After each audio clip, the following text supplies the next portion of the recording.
बिल्कुल। और कहते हैं ये पहला करोड़ कमाना ही सबसे मुश्किल काम है। हाँ, लेकिन मज़े की बात यह है कि कंपाउंडिंग की वजह से अगर मान लीजिए कोई 15% जैसा रिटर्न मिल जाए, तो यही 1 करोड़ अगले सिर्फ 5 साल में 2 करोड़ भी हो सकता है। मतलब पावर ऑफ कंपाउंडिंग। बिल्कुल बिल्कुल। और इसी पर आज हम थोड़ी और गहराई में बात करेंगे। हमारा जो डिस्कशन है वो एक सोर्स पर आधारित है, करोड़पति बनने का सुनहरा मार्ग। अच्छा। तो कोशिश यही रहेगी कि इसमें से जो प्रैक्टिकल तरीके हैं, जो सिद्धांत हैं 1 करोड़ तक पहुंचने के, उनको समझे। तो मतलब हमारा फोकस इस बात पे रहेगा कि कैसे एक सिस्टमैटिक प्लानिंग हो, अनुशासन हो और स्मार्ट निवेश के तरीके। हाँ। जैसे कि SIP मतलब सिस्टमैटिक इन्वेस्टमेंट प्लान, राइट। और ये स्टेप अप SIP, ये कैसे मदद कर सकते हैं? मतलब बाजार के पीछे भागने के बजाय वेल्थ बनाने पर जोर। सही कहा। शुरुआत करते हैं एक काफी फेमस नियम से, 15-15-15। सुना होगा शायद। हाँ हाँ, सुना है। 15,000 हर महीने, 15 साल के लिए और 15% रिटर्न, तो 1 करोड़ रुपया। एग्जैक्टली ये एक अच्छा मतलब शुरुआती पॉइंट देता है सोचने के लिए, लेकिन ये जो 15% रिटर्न है ना, हाँ, इसकी गारंटी तो नहीं होती। बिल्कुल नहीं। बाजार ऊपर नीचे होता है, तो यहाँ पर वो अनुशासन और खासकर ये स्टेप अप SIP वो ज्यादा काम की चीज बन जाते हैं। हाँ, ये स्टेप अप SIP वाला पॉइंट इंटरेस्टिंग है। सोच में शायद करण का उदाहरण था, 30 साल उम्र। हाँ बिल्कुल, करण का उदाहरण है। उसके पास पहले से 20 लाख रुपए है और वो 5 साल में टारगेट पूरा करना चाहता है। तो उसके पास एक रास्ता है कि भाई हर महीने 88,000 रुपए की फिक्स्ड SIP कर दे। करेक्ट। लेकिन सोर्स एक और स्मार्ट तरीका बताता है कि 55,000 रुपए से शुरू करे और हर साल SIP को बस 10% बढ़ाता जाए। अच्छा, तो शुरुआत में थोड़ा कम बोझ। एग्जैक्टली। टारगेट वही पर मंथली प्रेशर कम।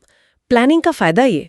और एक कनिका का भी उदाहरण था, शायद वो थोड़ी ज्यादा उम्र में शुरू कर रही थी। हाँ, कनिका 35वीं उम्र में, और वो ज्यादा रिस्क नहीं लेना चाहती, तो उन्होंने 80,000 रुपए की SIP से शुरू किया। लेकिन स्टेप अप देखो, हर साल 25% बढ़ाया। अरे बाप रे, 25%। हाँ, काफी अग्रेसिव स्टेप अप। और रिटर्न एक्सपेक्टेशन भी सिर्फ 11% रखा।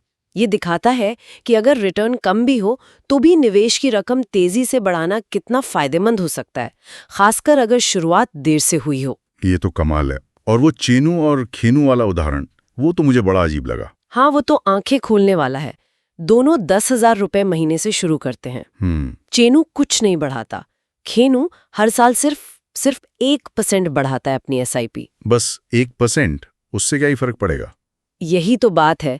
नतीजा ये कि खेनू को रिटर्न कम मिलने के बावजूद आखिर में उसके पास चेनू से ज्यादा पैसा होता है। सच में सिर्फ 1% सालाना बढ़ोतरी इतना बड़ा बदलाव ला सकती है? हाँ, ये छोटी लेकिन लगातार बढ़ोतरी की ताकत है।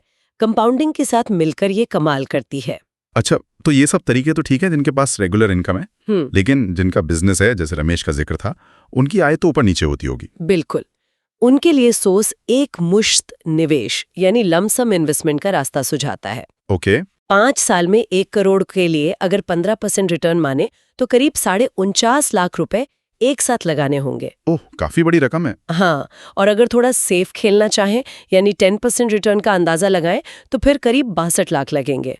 तो रास्ते दोनों हैं, रेगुलर निवेश वालों के लिए SIP और स्टेप अप, और अनियमित आय वालों के लिए एक मुश्त। बस शुरुआती कैपिटल का फर्क है। समझ गया। तो इन सब स्ट्रैटेजीज के पीछे कुछ बेसिक सिद्धांत भी होंगे जो सबके लिए लागू होते हो? हाँ, सोर्स 3 सुनहरे सिद्धांत बताता है। पहला, लाइफस्टाइल इन्फ्लेशन से बचें। मतलब जैसे जैसे आमदनी बढ़े वैसे वैसे खर्चे बेतहाशा न बढ़ाएं। उस बढ़ी हुई आमदनी को निवेश में लगाएं। गोपाल का उदाहरण था सोर्स में, उसने ऐसा ही किया और अपना टारगेट 3 साल पहले ही अचीव कर लिया। अरे वाह, ये तो बहुत प्रैक्टिकल सलाह है। दूसरा सिद्धांत है स्मार्ट एसेट एलोकेशन, यानी अपना सारा पैसा सिर्फ इक्विटी मतलब शेयर बाजार में ही न झोंक दें, सिर्फ इसलिए कि वहां रिटर्न ज्यादा मिल सकता है। हाँ, रिस्क भी तो ज्यादा होता है। बिल्कुल।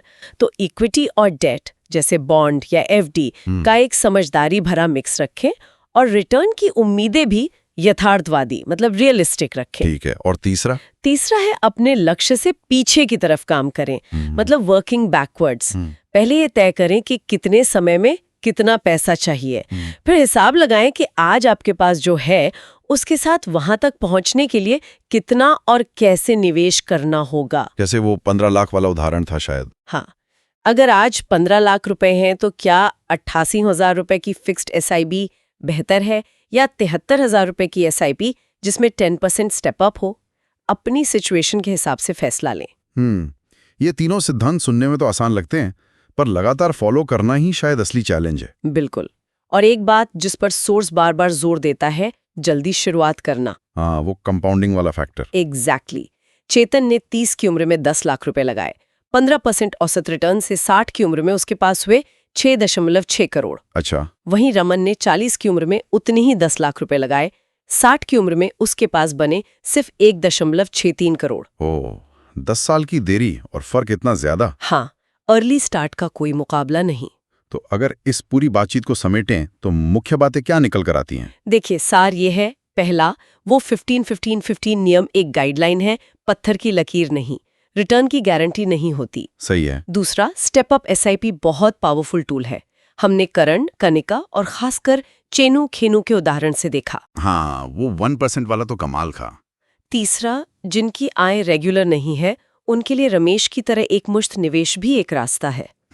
चौथा, वो 3 सिद्धांत, लाइफस्टाइल इन्फ्लेशन से बचना, स्मार्ट एसेट एलोकेशन और लक्ष्य से पीछे की ओर प्लानिंग करना, ये बहुत जरूरी है। और 5वां, जल्दी शुरू करना। बिल्कुल, द अर्लियर द बेटर। सही बात है। तो चलिए इस चर्चा को यहाँ रोकते हैं, लेकिन एक सवाल के साथ। सोचिएगा जरूर। अगर कोई अपनी निवेश की आदतों में सिर्फ एक छोटा सा बदलाव करे, मान लीजिए हर साल अपनी एसआईपी को बस थोड़ा सा, शायद कुछ प्रतिशत ही सही, बढ़ाना शुरू कर दे, तो सिर्फ ये एक आदत लंबे समय में उनकी पूरी फाइनेंशियल पिक्चर को कितना बदल सकती है? सोचने वाली बात है। बाजार तो अपना काम करेगा ही, उतार चढ़ाव आएंगे। हाँ, लेकिन पैसा बनाना आखिर में आपकी प्लानिंग, आपके अनुशासन और आपके टिके रहने पर ही निर्भर करता है ना? बिल्कुल सही कहा। योजना, समायोजन और निवेशित रहना, यही कुंजी है।